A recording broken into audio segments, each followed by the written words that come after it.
Muy bien, este curso es para empezar a familiarizarse con la Biblia, que es el libro en el cual tenemos toda la información que Dios quiere para nosotros.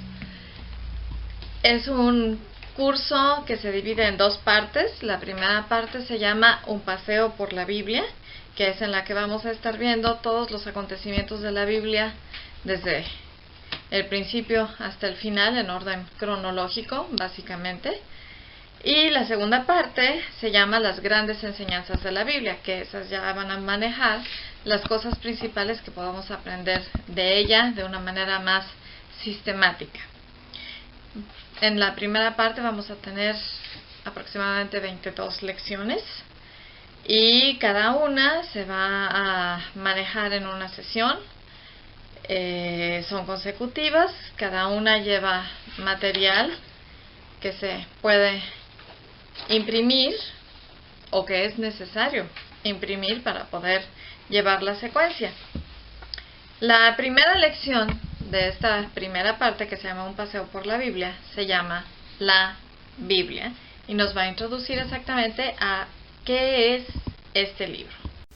Biblia es el nombre que recibe la presentación escrita de la revelación de Dios al hombre, contenida en 66 documentos conectados entre sí y formando un solo libro único que en realidad tiene un solo autor y un solo propósito o plan, y cuyo tema central es el programa destinado a la redención del hombre. La palabra Biblia en realidad quiere decir los libros. Entonces, aunque la Biblia es un solo libro en sí, está hecha de varios libros juntos. Sin embargo, toda tiene una coherencia, toda tiene una secuencia, toda tiene un mismo tema y en toda encontramos cosas que tienen que ver desde el principio hasta el final. Porque el Dios con el que estamos tratando, por ejemplo, es el mismo desde el principio hasta el final. Su plan es el mismo desde el principio hasta el final, pero nos va dejando ver distintas facetas a lo largo del recorrido por la Biblia. Vamos a ver un poco más acerca de ella. Nos dice nuestro material escrito. La Biblia está compuesta de dos grandes partes, llamadas el Antiguo y Nuevo Testamento, separadas entre sí por un intervalo de casi 400 años. Estos testamentos están a su vez divididos en 66 libros, 39 en el Antiguo Testamento y 27 en el Nuevo. Estos libros están escritos en toda forma conocida de literatura. 22 de ellos son históricos, 5 son poéticos, 18 son proféticos y 21 son epistolares, cartas. Contienen argumentos lógicos, poesía, cantos e himnos, historia, biografía, narraciones, parábolas, fábulas, elocuencia, ley, literatura y filosofía. Es decir, nuestra Biblia, si nosotros la tomamos, vamos a encontrar que tiene una división. La primera parte se llama el Antiguo Testamento, la segunda parte se llama el Nuevo Testamento. Normalmente las Biblias traen también al final lo que se llama una concordancia, que es una parte que nos ayuda a encontrar ciertos pasajes. Pero nuestro Antiguo Testamento es muchísimo más grueso que el Nuevo Testamento, tiene más material. Dijimos que entre el Antiguo y el Nuevo son 66 libros, el Antiguo tiene 39, el Nuevo tiene 27. Entre uno y otro, históricamente, hay un periodo insertado de 400 años en el cual no hubo palabra de Dios hacia el hombre y por lo tanto lo último que se escribió del Antiguo Testamento fue 400 años antes de que se empezara el relato del Nuevo Testamento. Hay al menos 36 autores, quienes escribieron en 3 continentes, en diferentes países, en 3 idiomas y desde todo punto de vista humanamente posible. Entre estos escritores se encontraban reyes, granjeros, hombres de ciencia, abogados, generales, pescadores, ministros y sacerdotes, un recolector de impuestos, un doctor, algunos ricos, algunos pobres, algunos citadinos, otros criados en el campo, así abarcando todas las experiencias humanas desarrolladas durante más de 1500 años. Son 36 autores, cuando menos, que fueron inspirados por Dios, que recibieron una revelación especial de Dios, que recibieron esa instrucción de Dios que les indicó que escribieran ese material que Dios les estaba transmitiendo. Y hubo todo tipo de personajes que participaron en esto. Cada uno de ellos tenía su propio estilo, tenía su propia mentalidad, tenía su propia manera de decir las cosas. Sin embargo, todos lo que hicieron fue transmitir claramente lo que Dios les comunicó hacia el resto de la humanidad. Y más o menos el tiempo que tomó escribir desde lo primero hasta lo último de la Biblia abarca 1500 años de la historia humana. El Antiguo Testamento fue escrito en hebreo, exceptuando algunos pasajes que se escribieron en caldeo, es decir, arameo. El Nuevo Testamento se escribió en griego. Ahí vemos los 3 idiomas en los que fue escrita la Biblia, que bien mencionamos en el párrafo anterior. El primer libro impreso fue la Biblia, y se han imprimido más Biblias que cualquier otro libro. Se ha traducido entera o en partes a más de 2000 idiomas y dialectos, y diversos sistemas para los ciegos. Para el año 2000 se habían publicado más de 700 millones de Biblias. Y esto es sumamente interesante porque realmente el libro más vendido de todas las épocas es la Biblia. Sin embargo, ya no aparece en la lista de bestsellers del New York Times. Originalmente sí aparecía y siempre ocupaba el sitio número 1. Entonces llegó un punto en el que se hizo un arreglo de ya no mencionar la Biblia como el número 1, porque entonces cualquier otro libro que se quisiera promover, siempre el lugar más alto que podía esperar ocupar era el número 2. Entonces, tácitamente, la Biblia ocupa el lugar número 1, sin embargo, normalmente no se menciona, y menos en la actualidad. Ahora, es muy interesante esto de las traducciones de la Biblia, porque todavía se está trabajando en traducciones de la Biblia. Nosotros tenemos unos amigos que recientemente trabajaron en traducir la Biblia al PAME del norte, y primero se empezó con convertir los sonidos en letras que se pudieran escribir, porque no había un alfabeto por escrito, y después se trabajó en ir enseñando este alfabeto por escrito. Se empezó a recopilar algo de tradiciones orales, se empezó a enseñar a un grupo a que pudieran manejar todo este tipo de información, y finalmente se logró traducir, primero que nada, el libro de Marcos, que es el libro más sencillo, el más adecuado para principiantes. Nosotros tenemos un ejemplar del libro de Marcos. Para ahorita ya se tradujo casi en su totalidad del Antiguo Testamento, y se sigue trabajando en la traducción de la Biblia a distintos idiomas, sobre todo en nuestro país, que tiene tantísimos dialectos indígenas. Hay misioneros y gente especializada trabajando en esto desde hace muchísimos años y continúan trabajando en ello. La Biblia es inspirada por Dios, es decir, Él dirigió por medio de su Espíritu Santo a los escritores elegidos para que anunciaran oficialmente todo lo que Él quería decirnos.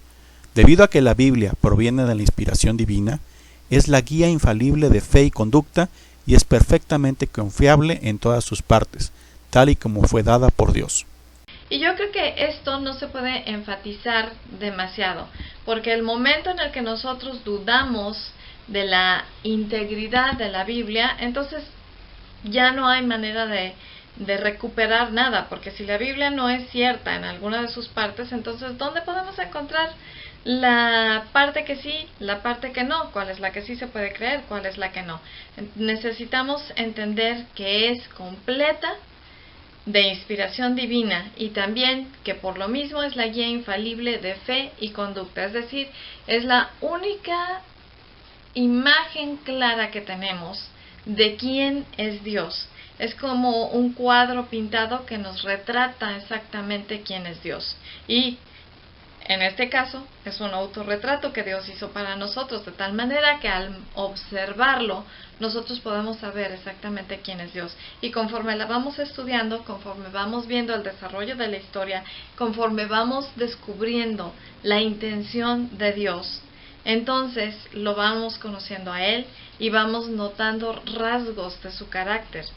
Y vamos viendo toda la lógica, no solamente dentro de la historia que cubre la Biblia, sino inclusive dentro de la historia humana y hasta nuestra propia historia personal. Estudiando más a fondo sus características, su mensaje, su coherencia y la manera milagrosa en que toda ella está conjugada, es evidente que es obra de una mente maestra y que tiene un carácter sobrenatural. Ningún otro libro ha permanecido, ningún otro libro ha influido en tantas vidas como lo ha hecho la Biblia. Ningún otro libro tiene esa cualidad de transformar vidas, de sostener nuestra vida, de enriquecernos. Algunas cosas que demuestran que es verdadera son las profecías allí contenidas que se han cumplido perfectamente, las evidencias históricas, las confirmaciones arqueológicas, el contenido científico correcto y adelantado a su tiempo.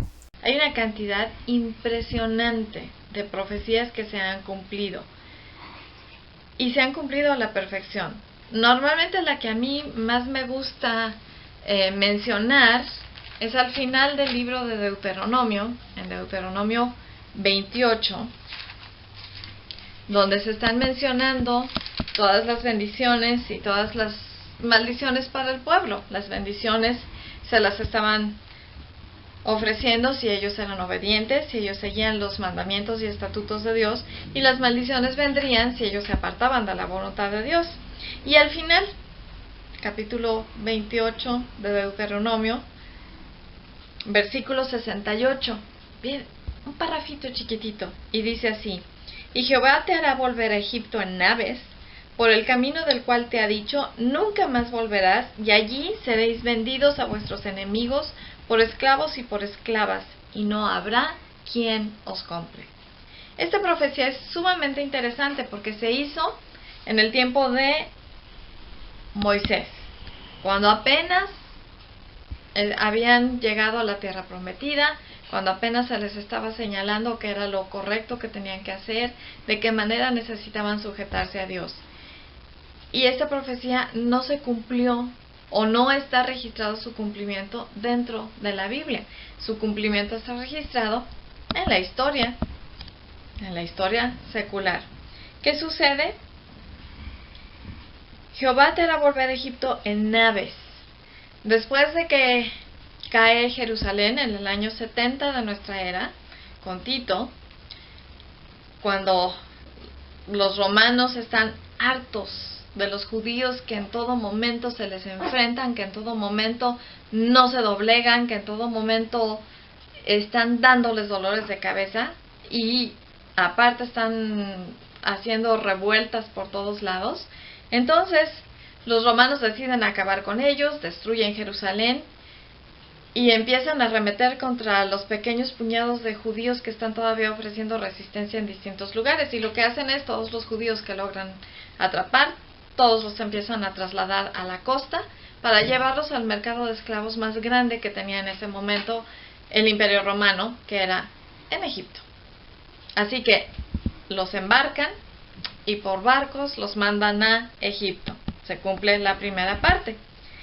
Resulta que cuando llegan al mercado de esclavos de Egipto, son tantísimos los esclavos judíos que, aunque eran bien cotizados, se vendían bien, es una cantidad tan tremenda que los que van y compran por lotes los esclavos judíos no pueden ni escoger. Es demasiado. Y se hartan de ver que son cientos y cientos y cientos y cientos de esclavos revueltos de todo tipo. Es imposible. Entonces deciden no comprar, porque así no les vale la pena. Van a llevarse bueno con regular con malo. Por lo tanto, deciden no comprar. Y ahí se cumple donde dice: allí seréis vendidos a vuestros enemigos por esclavos y por esclavas, y no habrá quien os compre.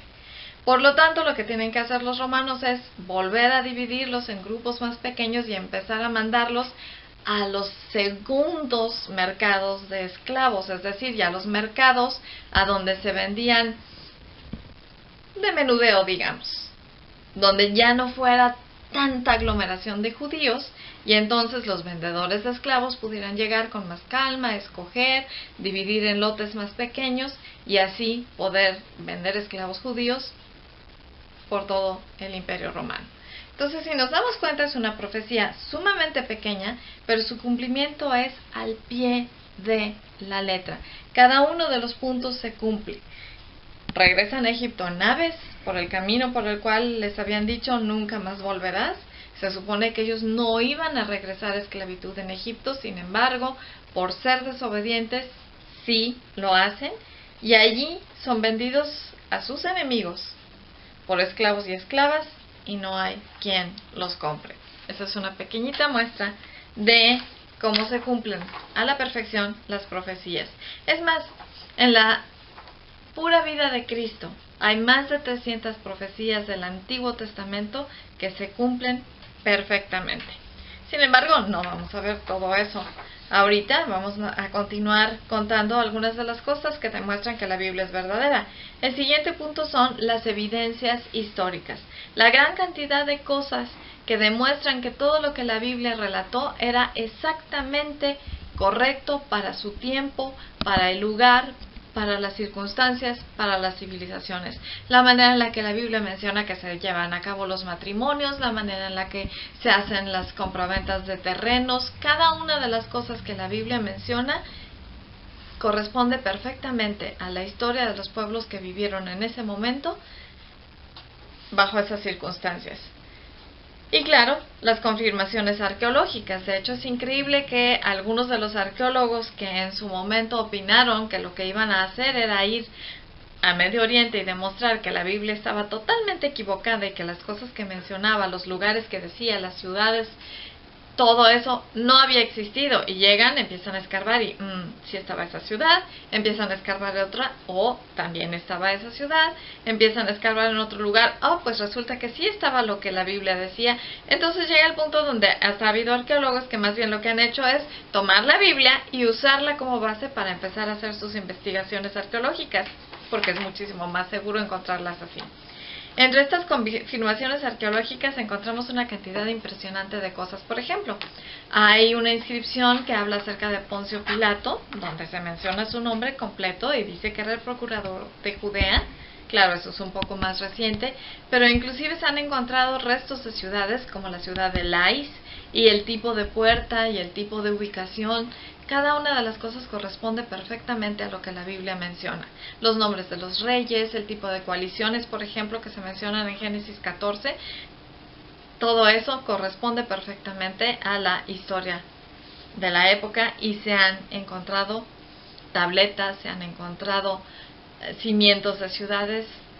Es una riqueza tremenda. Nada más de esa parte podemos dar toda una clase completa. Muy bien, otro de los puntos que nos demuestran que la Biblia es verdadera es el contenido científico correcto y adelantado a su tiempo. La Biblia nos menciona cosas que inclusive muchas de ellas no se descubrieron hasta el siglo XX, y probablemente hay otras que ahorita todavía nos quedamos preguntando, esto que la Biblia menciona es un poco extraño. Probablemente es porque la ciencia todavía no llega hasta ese grado de poderlo explicar perfectamente. Pero si Dios es el que creó el mundo, Él es el que creó la ciencia, Él es el que creó las leyes científicas. Por lo tanto, no debe de sorprendernos que lo que la Biblia menciona en ese aspecto sea absolutamente todo cierto y correcto. La Biblia nos menciona, por ejemplo, que hay corrientes marítimas. La Biblia nos menciona el concepto del vacío. La Biblia menciona que las estrellas son incontables. También nos dice que cada uno de los astros produce un sonido, y eso es totalmente cierto. Cada una de las estrellas tiene una longitud de onda que, si se traduce a sonido, es diferente de cada una de las demás. También nos habla acerca de que la Tierra es redonda y muchísimas otras cosas. La importancia de la Biblia es que es el único lugar en el que tenemos un cuadro completo de quién es Dios y cómo relacionarnos con Él. Dios nos creó con un anhelo intrínseco de conocerlo y tocar la eternidad, Lo único que llena estas expectativas es Él. Todo ser humano tiene en su corazón un hueco, como si fuera el hueco para una llave, y la única llave que embona y que puede hacer clic es Dios. Y todo ser humano lo tiene. De hecho, está demostrado a través de la antropología que el ser humano siempre tiende a arrodillarse ante aquello que considera lo más grande. Todas las culturas, todas las épocas históricas, todas las civilizaciones lo han hecho y lo seguirán haciendo, porque esto es algo que Dios interconstruyó en nosotros. Y por lo tanto, la única manera de que nos sintamos satisfechos, completos y vivos en realidad es a través de tener una relación con Él. ¿Cómo podemos entonces aprender a tenerla y de qué manera la podemos lograr? A través del conocimiento de la Biblia. Por eso es tan importante que decidamos darnos este paseo por la Biblia.